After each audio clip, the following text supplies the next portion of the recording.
नमस्कार मित्रहो, आंबेगाव तालुका medical practitioner association या संस्थेमार्फत वेगवेगळ्या आजारांच्या संदर्भात लोकांना इत्थंभूत माहिती कळण्यासाठी आम्ही आंबेगाव तालुक्यातील डॉक्टर्सने हा एक उपक्रम चालू केलेला आहे। आज वर्ल्ड किडनी डे आहे। किडनी ह्या आजाराबद्दल लोकांमध्ये खूप समज आणि गैरसमज आहे आणि ह्या संदर्भातच लोकांना माहिती देण्यासाठी आम्ही आंबेगाव तालुक्यातील एक प्रथितयश असे किडनीचे स्पेशालिस्ट डॉक्टर प्रीतम गाडे यांना आपण आज या ठिकाणी बोलवलेलं आहे। डॉक्टर प्रीतम गाडे सर, तुमचं या ठिकाणी स्वागत आहे। नमस्कार। डॉक्टर प्रीतम गाडे सर यांनी MBBS, DNB medicine and DNB nephro हे KM हॉस्पिटल मधून पास झालेले आहेत।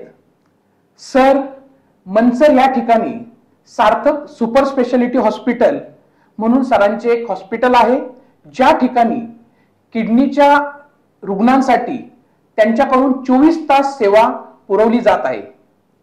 अशा पद्धतीने आपणास आज वर्ल्ड किडनी डेच्या अनुषंगाने डॉक्टर प्रीतम गाडे सरांचं अनमोल मार्गदर्शन हे सर्वसामान्यांना मिळणार आहे।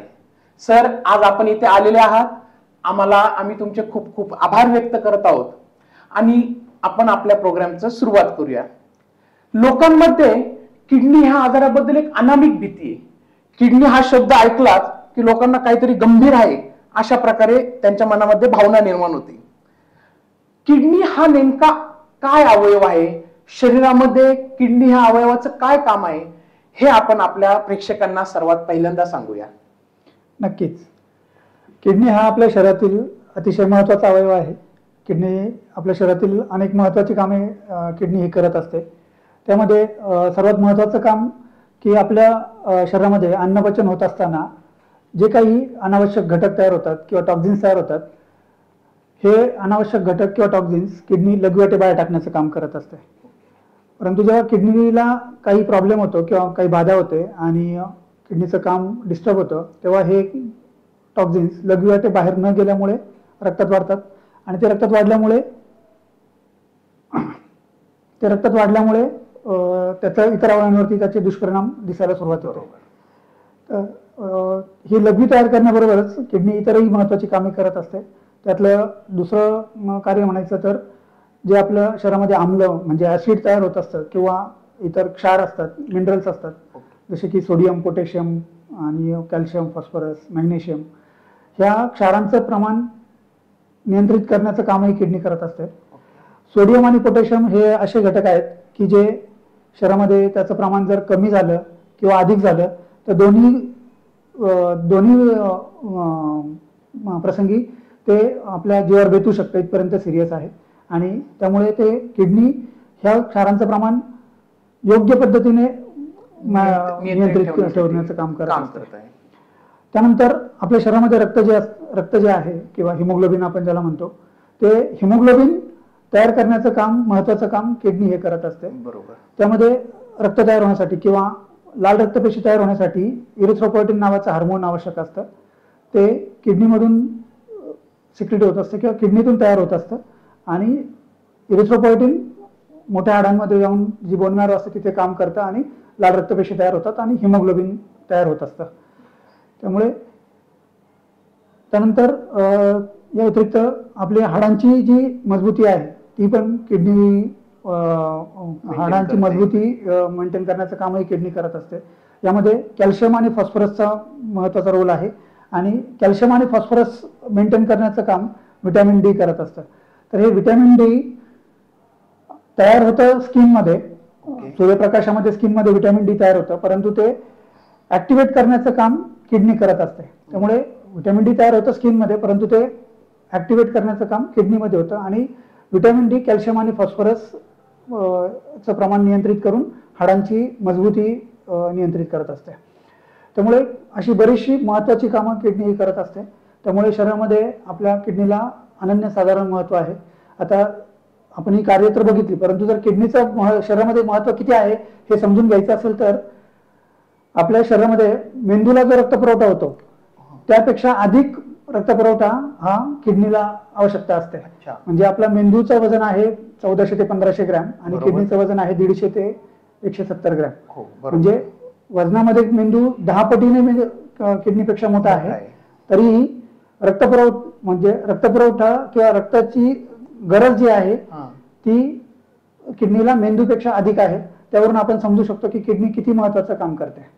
म्हणजे आता आपल्याला समजून येईल की किडनी हे फक्त आपण लघवी तयार होण्याचाच एक अवयव असं समजत होतो, परंतु तसं नसून किडनीची किती कामे आहेत हे सरांनी आपल्याला वेगवेगळ्या प्रकारे समजून सांगितलेलं आहे.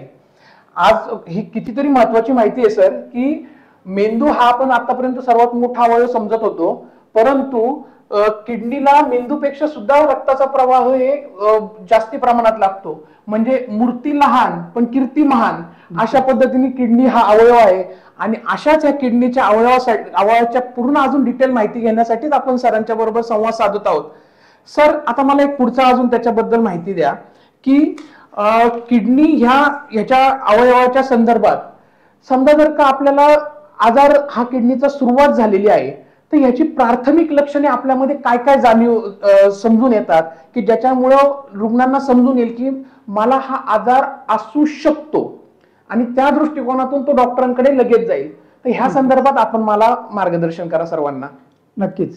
किडनी आजाराची लक्षणं जी आहेत ती साधारणतः अंगावर सूज येणं, म्हणजे पायावर सूज येणं किंवा चेहऱ्यावर डोळ्यांभोवती, सकाळी उठल्यानंतर डोळ्यांभोवती सूज येणं किंवा दिवसाच्या शेवटी पायावरती सूज येणं हे लक्षण असू शकतं. साधारणतः रुग्णांची एक मानसिकता असते की पायावर सूज आली तर पहिलं कारण दिलं जातं का मी दिवसभर काम केलं किंवा प्रवास केला तर माझ्या पायावर सूज येते आणि त्या कारणामुळे सूज येते. परंतु तसं नसतं की बरेच प्रोफेशन असे आहेत की ज्यामध्ये पूर्ण दिवसभर उभं राहून काम करण्याची आवश्यकता असते, जसं की टीचर झालं किंवा ड्रायव्हर कंडक्टर झालं, हे पूर्ण दिवसभर उभं राहून काम करतात. परंतु कधी असं होत नाही की पायावर सूज येते. त्यामुळे पायावर सूज येत असेल किंवा चेहऱ्यावर सूज येत असेल तर हे नक्कीच किडनी आजाराचं लक्षण असू शकतं.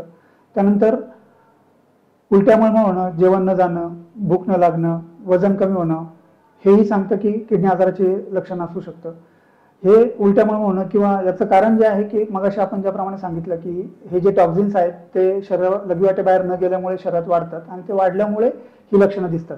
त्या टॉक्झिन्समुळे ही लक्षणं दिसतात की उलट्या मळमळ, भूक न लागणं, वजन कमी होणं ही साधारणतः त्याची लक्षणं आहेत. त्यानंतर कमी वयामध्ये उच्च रक्तदाब येणं. कमी वयात जर उच्च रक्तदाब असेल, हायपरटेन्शन ज्याला आपण म्हणतो, तर तेही किडनी आजाराच्या लक्षणामध्ये मोडतं. त्यानंतर वारंवार लघवीला होणं, पर्टिक्युलरली रात्रीच्या वेळी लघवीला उठावं लागणं, बरोबर, हे एक प्रमुख लक्षण आहे. त्यानंतर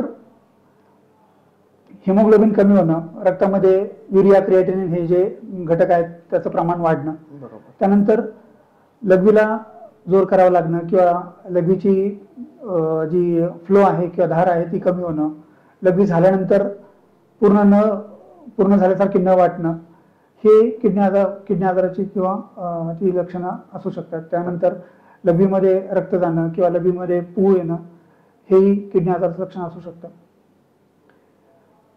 तर अशी लक्षणं दिसली तर आपण साधारणतः किडनी आजाराच्या दृष्टीने तपासण्या करून घेणं आवश्यक आहे. सर, ह्या अनुषंगानेच की किडनीच्या लक्षणांमध्ये तुम्ही सांगितलं की लघवीला वारंवार होणं, डायबिटीस या आजारामध्ये सुद्धा लोकांना रेग्युलरली सारखं लघवीला जावं वाटतं. मग हे कसं काय डिफरन्शिएट करता की तुम्ही हा किडनीचा लक्षण काय आहे असं समजून येईल असे? नक्कीच बरोबर की डायबिटीसमध्येही वारंवार लघवीला होते. म्हणजे शुगर, पर्टिक्युलरली शुगर जेव्हा अनकंट्रोल्ड असेल तेव्हा वारंवार लघवीला होते. बरोबर. परंतु त्यामध्ये दिवसा आणि रात्री दोन्ही वेळेस लघवीचं प्रमाण वाढलेलं असतं. परंतु किडनी आजारामध्ये तसं नाहीये. दिवसा लघवीचं प्रमाण नॉर्मल असतं, परंतु रात्रीचं पर्टिक्युलरली उठावं लागतं लघवीला. साधारणतः रात्रीतून 3-4 वेळा उठावं लागणं, हे त्यामध्ये डिफरन्शिएटिंग आहे. डायबिटीस मध्ये दिवसा आणि रात्री दोन्ही वेळेस लघवीचं प्रमाण जास्त असतं. बरोबर. किडनी आजारामध्ये पर्टिक्युलरली रात्रीच्या वेळी लघवीचं प्रमाण वाढलेलं असतं.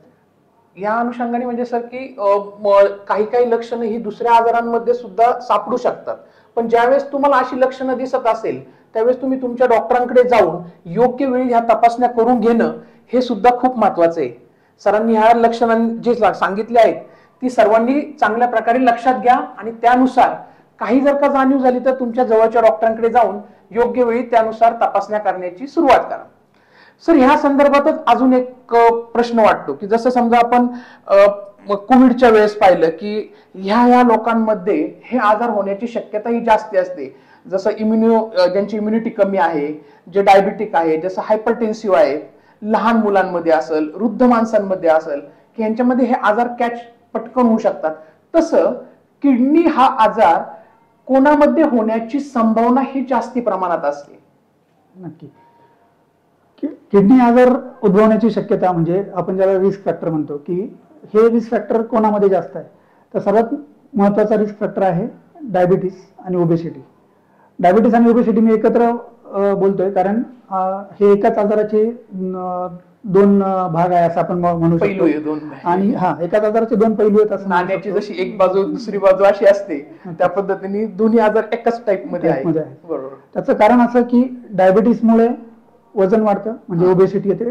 आणि ओबेसिटीमध्ये म्हणजे वजन वाढल्यामुळे किंवा लठ्ठपणा असल्यामुळे शुगर अनकंट्रोल्ड राहते आणि डायबिटीस डिटेक्ट होतो. बरोबर. आणि आता नव्याने एक टर्म इन्व्हेंट केलेली आहे की डायबेसिटी. ओके, डायबेसिटी. म्हणजे डायबिटीस आणि ओबेसिटी एकत्र डायबेसिटी. ओके. त्यामुळे डायबिटीस आणि ओबेसिटी हे फार महत्वाचे रिस्क फॅक्टर आहेत ज्याच्यामध्ये किडनी आजार होण्याची शक्यता ही अधिक आहे. जर म्हणजे 30 ते 40% पेशंटमध्ये किडनी आजार होण्याचं कारण हे डायबिटीस आहे.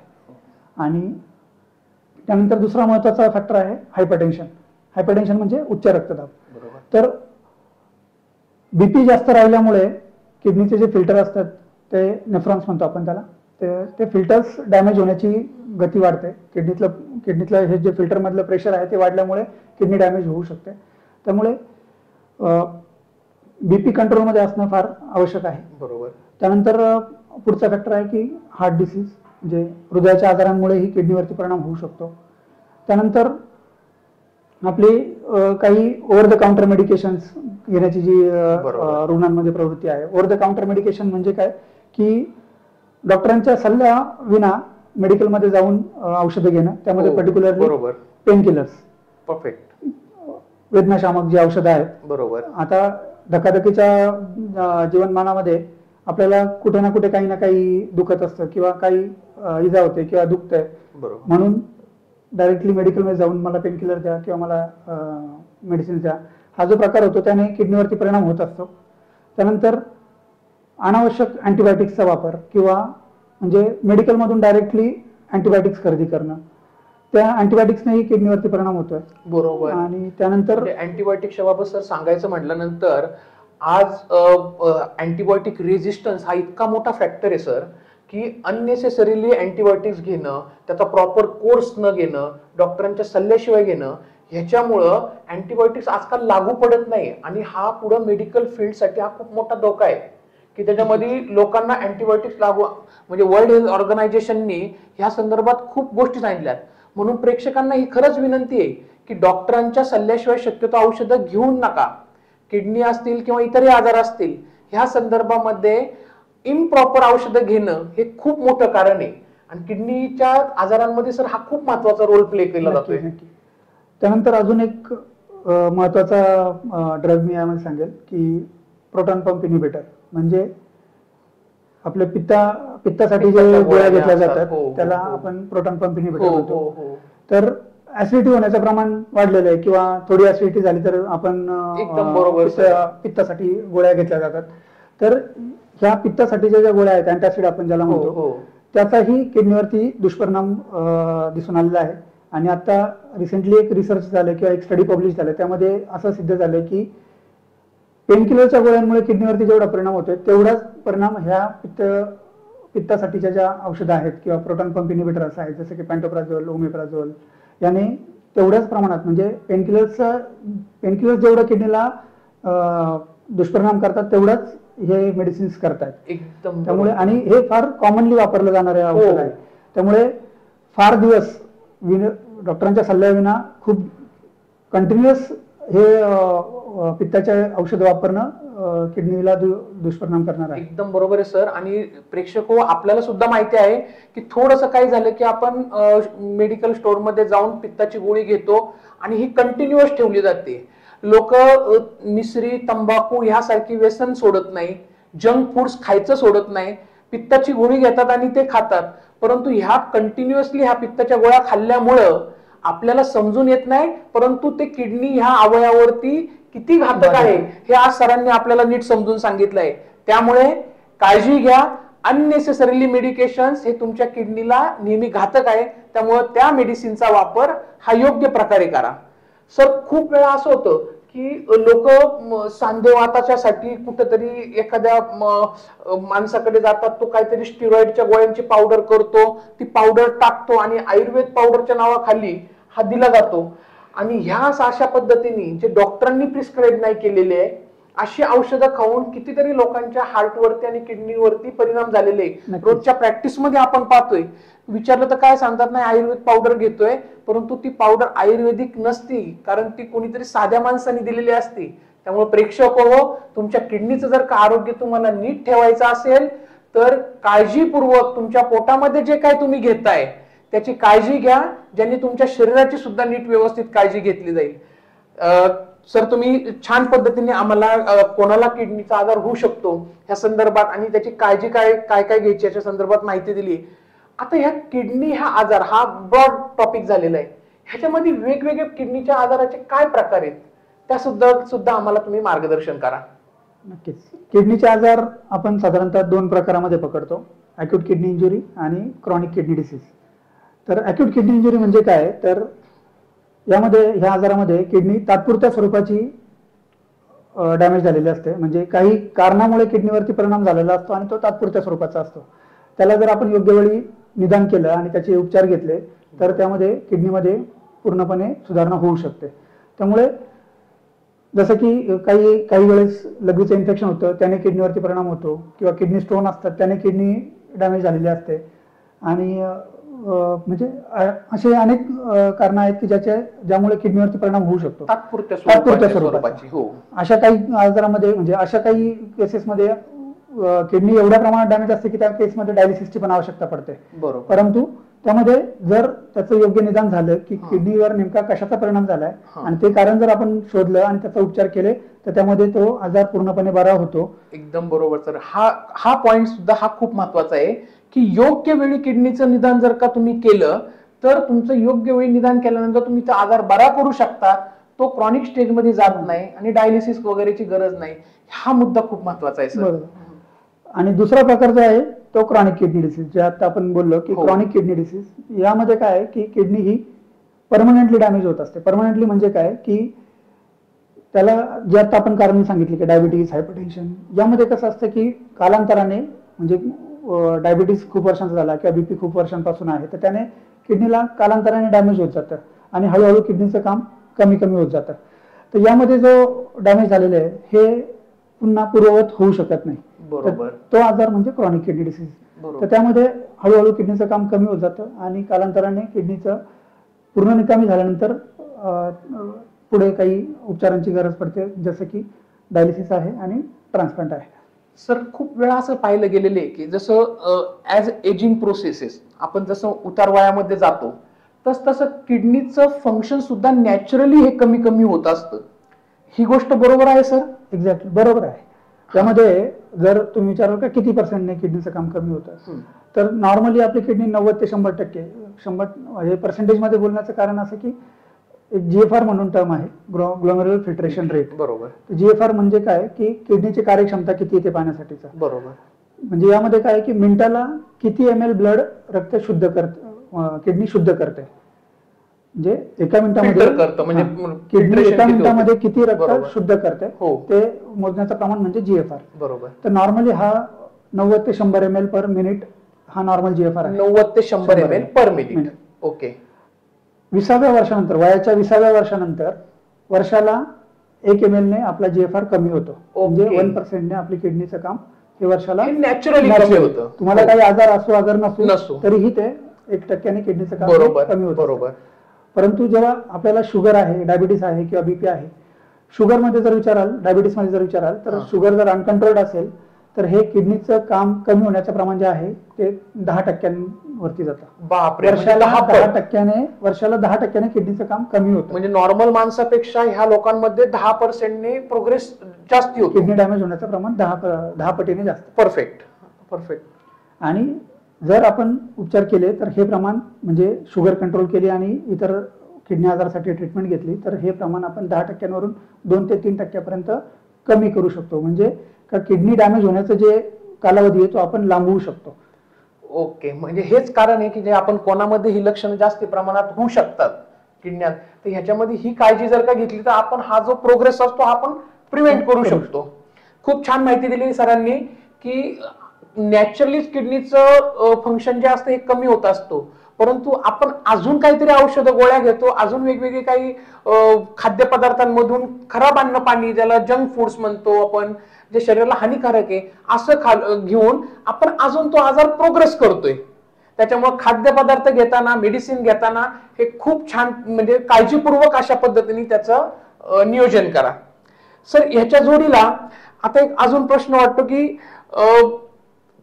हा किडनी आजार आता होऊच नाही, म्हणजे आपण असं आता पाहिलं की नॅचरली सुद्धा आपल्याला कुठल्या ना 1 ml नी दरवेळेस 1% आपली किडनीचं फंक्शनिंग हे कमी असतो, तर हे न टाळता येण्यासारखी गोष्ट आहे. परंतु ज्या गोष्टी आपण टाळू शकतो, तर असे प्रिव्हेन्शन करण्याकरता काय काय उपाय आहेत? नक्कीच. किडनी आजार होऊ नये, prevention is better than cure आपण म्हणतो. 100%. म्हणजे आजार होऊच नये, जेणेकरून पुढच्या गोष्टी उद्भवणारच नाही. बरोबर. तर त्यासाठी आपल्याला काळजी घ्यायला हवी. त्यात सर्वात महत्वाचं आहे की आपला आहार जो आहे तो पौष्टिक आहार असायला हवा. शक्यतो घरचं जेवण करणं, बाहेरचं जेवण टाळणं, जंक फूड, आता आपण जसं बोललो की जंक फूड अवॉइड करणं, कोल्ड्रिंक्स अवॉइड करणं, त्यानंतर स्वतःला हायड्रेटेड ठेवणं. म्हणजे काय की योग्य प्रमाणात पाण्याचं सेवन केलं गेलेलं पाहिजे. दिवसातून कमीत कमी 8 ते 10 ग्लास पाणी प्यायला हवं. म्हणजे कमीत कमी 2 ते 2.5 लिटर पाणी आपण घेतलं गेलं पाहिजे. त्यानंतर मिठाचं प्रमाण हे योग्य असायला हवं. आता योग्य म्हणजे काय, तर एक डोबलमानाने विचार करायचा म्हटलं तर दिवसभरामध्ये आपण जेवण बनवताना जेवढं अन्न टाकतो, चवीपुरतं जेवढं अन्न जेवण बनवताना टाकलं जातं, अन्नामध्ये जेवढं मीठ टाकलं जातं चवीपुरतं, तेवढं मीठ घेणं योग्य आहे. त्यावर वरून मीठ घेणं अवॉइड करायला हवं. त्यानंतर लोणचं, पापड, चिप्स, खारले पदार्थ यांच्यामध्ये मिठाचं प्रमाण जास्त आहे, ते प्रमाण ते आपल्याला टाळायला हवं. मीठ कमी घेण्याचं कारण काय, तर जेवढं तुम्ही जास्त मीठ घेणार तेवढं शरीरामध्ये पाण्याचं प्रमाण वाढतं किंवा बीपी अनकंट्रोल होतो, तेवढा बीपी आपला वाढतो. बरोबर. त्यामुळे मिठाचं प्रमाणात असणं फार महत्वाची गोष्ट आहे. म्हणजे मीठ हे जपूनच वापरा, साखर ही जपूनच खा. हे जे व्हाईट पदार्थ जे सांगितले जातात की बाबा तुम्ही ह्याचं व्यवस्थित पद्धतीने सेवन करा, जे तुमच्या शरीरासाठी हितकारक आहे, तर ह्यामध्ये मिठाचा रोल हा खूप महत्वाचा आहे. नक्कीच. त्यानंतर आपण मगाशी बोललो की ओव्हर द काउंटर मेडिकेशन्स किडनीला डॅमेज करतायत, तर ते टाळायला हवेत. त्यानंतर डायबिटीस आणि बीपी. डायबिटीस कंट्रोलमध्ये असेल, आता आपण जर चर्चा केली की डायबिटीस जर कंट्रोलमध्ये असेल तर किडनी डॅमेज होण्याचं प्रमाण आपण कंट्रोल करू शकतो. बरोबर. त्यामुळे शुगर, आपली उपाशीपोटीची शुगर जी आहे, फास्टिंग शुगर, ती 100 ते 120 असायला हवी. त्यानंतर जेवणानंतर 2 तासांची शुगर 160 ते 180च्या रेंजमध्ये असायला हवी. आणि तिसरा पॅरामीटर आहे HbA1c, म्हणजे की 3 महिन्यांची ॲव्हरेज शुगर जी आपण म्हणतो, तर ती HbA1c ची लेवल जी आहे ती 7 किंवा 7 पेक्षा कमी असायला हवी. त्यामुळे या 3 व्हॅल्यू डायबिटीस पेशंटसाठी महत्त्वाच्या आहेत. त्यानंतर बीपी पण कंट्रोलमध्ये असणं तेवढंच आवश्यक आहे. सिस्टोलिक बीपी 130 आणि डायस्टोलिक बीपी 80, म्हणजे 130/80 बीपी असणं महत्त्वाचं आहे. त्यानंतर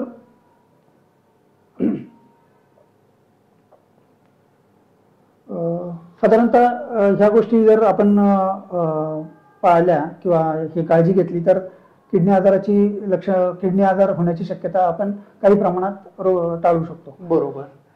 म्हणजे याचा अर्थ की तुम्ही ज्यांना आता आपण पाहिलं रिस्क फॅक्टर मध्ये हे डायबिटिक्स पेशंट असतील, हायपरटेन्सिव्ह पेशंट असतील, यांनी जर का यांची शुगर व्यवस्थित ठेवली, बीपी व्यवस्थित, त्याच्या ट्रीटमेंट त्याची व्यवस्थित घेतली, तर ह्या आजारामुळे किडनीचे आजार होण्याची जी शक्यता असते त्यामध्ये बऱ्यापैकी अंकुश लावला जातो.